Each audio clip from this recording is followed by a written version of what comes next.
And it kind of rolls into the inflation conversation. And but what kind of inflation are you guys seeing the most of? Where's it hitting you the hardest? Get back. I want to circle back just a little bit before I go into inflation, but make no mistake that when getting into this industry, the one thing that you can count on is that you're going to have hard work. It's going to be hard work. You're physically going to, especially when you're starting out, there's a lot of physical demands because the new guy doesn't know how to do the skilled stuff yet. So you're doing the stuff that makes the skilled guys work faster. I encourage you, if you are looking to come into the industry, is come in with eyes wide open, with your expectations set correctly, and know that it's temporary. Learn, try to predict what your lead man needs to get him what he needs to speed him up, and just learn what you have to do to become that lead man to where you start rolling in the money. And helpers get paid very well, especially if they show value, which is what this is all about. Lead person. Lead person, that's correct. All right, now on to the inflation. Yes, in order to get the talent that most people want in their homes, like they don't want a shabby job, they want a quality job. Well, the guys that produce quality work in an environment like we're in now, those guys are in demand. All right, they aren't cheap because they're busy. This is my price. And the other thing too is because they're busy, they're in a hurry to get things done. I think the expectations that we're going to be, with your expectations of a job, you can expect that inflation to affect you more under the current circumstances than maybe any other time in history in our history of being in the business. So inflation has hit us on the labor end, it's hit us on the material end, and it's hit us on the management end with all of us in this field. So we're going to kind of address each one of those three areas of inflation now and tell how it's affected our business, and then we'll circle back around to the solution. Yeah. I think Ryan should start us off. Okay, so as far as the inflation, and there's a couple things going on my end. I've literally had, because we do a number of services for our builders, right? You know, we do insulation, we do the shelving, wood and aluminum, we do the gutters, aluminum, the soffit, all this stuff, right? The glass, for shower enclosures. We've literally had, I think, 6 increases in the last 10 months from each manufacturer. Did anything decrease after it increased? Oh, most definitely not. Right. Most definitely not. No, and it stemmed too in the beginning. Was part of the Texas freeze, jacked up all the prices. Well, get an excuse to jack up all the prices for the chemicals involved with insulation. And of course, as companies spread out elsewhere as well. It's the same manufacturers that do the chemicals sometimes do the fiberglass. And aluminum, skyrocketed last year. That affected everything. Between my gutters, my soffit, my fascia. Anything else that involves metal products, it just everything skyrocketed from that perspective on the product side, and then you have your expectations of these jobs, right? Like these builders like yourself, have a budget of X number of dollars to do the gutter work, to do the insulation, to do this or that, and I tell you, I literally have to tell you that my manufacturer increased my price by 15 to 30%. So I would love to eat that, but at the same time I have to pay my guys who do the quality work. I have to pay the manufacturers to, it's actually the product I need. So that's where I have to say, hey, I have to be real with you. That's where the budget currently is on our end. So I try to tell you, and it's going to hurt some people, but I'm like, this is where I'm at right now. Yeah, for sure. And so it's funny that you asked, once it went up, did it go back down? Like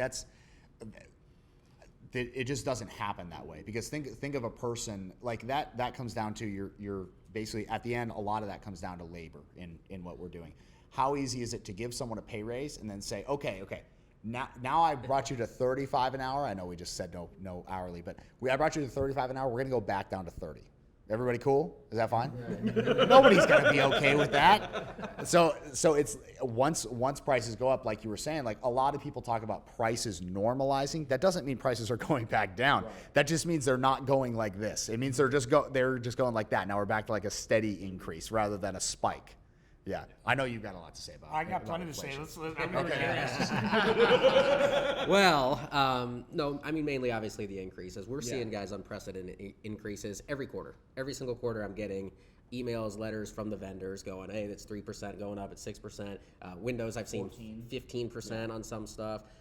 Every single avenue of the stuff that we're doing is continuing to go up. And so, and just like you said, it's never going to come back down, but what it'll do, it'll level off. And how this affects the jobs and everything that we're doing is, once these prices are on that rise, we have to catch them as they go. I mean, can you imagine trying to go back every day or every week and checking your every material? I mean, that's basically where we're at right now, right? Like, we have to make sure that the prices that we were bidding these jobs at last week or last month are still the same that they are when we're putting out a bid. And it's so difficult to make sure that we stay on top of everything as it's moving. And again, you know, some of the good ones send out a letter, but sometimes you just get an invoice and you're like, what is this? You know what I mean? And so you have to stay up on it. It makes it very difficult to do in these times. Yeah, it does. Yeah, the number one question I get from people is, so how you doing with the cost of lumber? Because the news made such a big deal about it, you know? And it's true. I mean, we used to buy a board for $15. At one point, it was up to like $130 for the same board, and now it's come back down to about $30, $35 for the same board. So it's definitely inflated from where it was. It's nowhere compared to where it went, and it did stabilize. I think lumber's the only thing that's actually done that, though. Exactly. That is literally the one and only item I can think of to give that option for. All the subcontractor costs, you know, for an electrician, a plumber, an air conditioning guy, they all raise their prices, and they're not going to come back down and discount it afterwards. That did not change a bit. And so, again, the inflation is real, and we have to just absorb it, keep up with it. If your manufacturer's charging, you, the supplier, 15% more, that means the contractor on the other end of it is going to pay 30% more, because the supplier has to make the margin as well, the cost of doing business. And that's why we all do this. So, but that's where these things exponentially grow. So hopefully we get this world under control. And the biggest thing I learned through this was I had to rewrite my contracts and agreements now to include a material escalation clause, because we genuinely got hurt a bit by jobs that were contracted that then take a couple months to start and then a few months to finish, and we're in the midst of a job, and now all the prices of what I had budgeted at are twice or three times as much. I didn't have the heart to go back and beg those customers for more money. And so I just absorbed it. I ate it, but then I changed the terms of my agreement so that now I call that out in advance as a real hazard of this industry, something that can be run into. So it's no surprise. And what's funny is, I think a lot of people might not realize that I think pretty much for everybody at this table, we give a fixed price when we sign a contract. It's not like materials and labor plus X percentage, right? Like that doesn't really exist. That may have been There like are a standard. contractors that do that out There there. are contractors that do that, but I mean, That's where you get raked over the coals over and over Dude, again. that's like- that big scary word called change order, oh my right? God, I literally can't even imagine running a business like that. But because we give a fixed price, there's a degree of risk to us in doing. There's a big degree of risk to us in doing that, actually. But that's how we feel is an honest way to do it.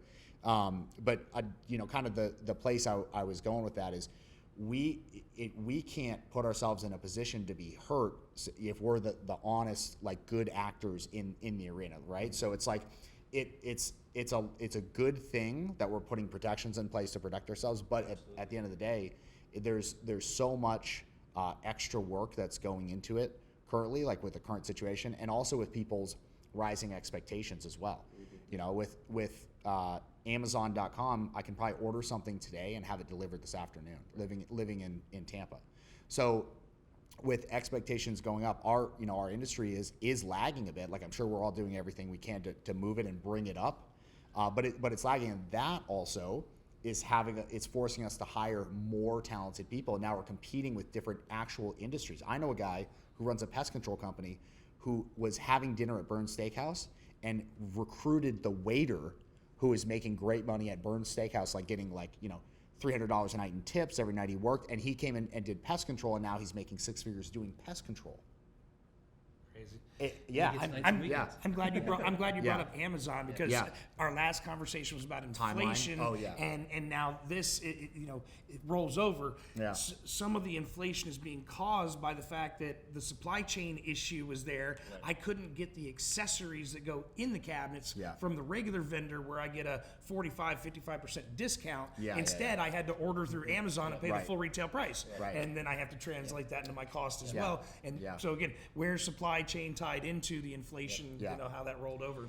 Yeah, and so so think about like take Amazon, take any like retailer, right? Like my understanding is that a typical retailer that sells like a good, right? Like this watch, this microphone, they're selling it at 3 to 5 times what they pay for it, essentially, for lack of better words, right?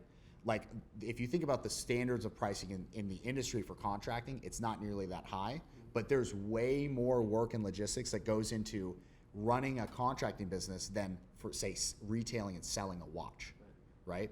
So I think there's going to be I could see a big flip in the industry to where instead of the majority of the cost of a contract being the materials and labor, the majority of the cost is running it, and that's maybe like 60% of the cost, and then 40% is the materials and labor. So that I could see that happening over the next 5 years. that goes hand in hand with something that you mentioned earlier when Yeah. you said anybody that's just getting out of the business because they don't want to deal with it. A lot of people, I see that happening. I feel Literally within the last month, I've Yeah. had 3 different people approach me Yeah. who have a general contractor license and a roofing license, Yeah. and they all say, "I'm going to do just roofing from now on. I don't even want these other GC projects. Yeah. Would you want to take them?" And because again, instead of dealing with 40 trades, it costs a whole lot less to manage one Yes. trade. You can do it more efficiently, Yes. as long as you've got the right channel on the product and the labor. Yep. But yeah, this is a real thing, guys, getting It's a out of our real industry thing, because it's just too complicated and too expensive to do. And I want to pass it to you, Jeff. But a word of encouragement to any contractors that are watching. There's a great piece of information that I got many years ago, but I've heard it since then. Is if you do the things that other people aren't willing to do, fixed prices, piecework, stuff like that, like setting designs up front. If you're willing to do that, what other people won't do, you will be paid for it. It's because it's a valuable service because other people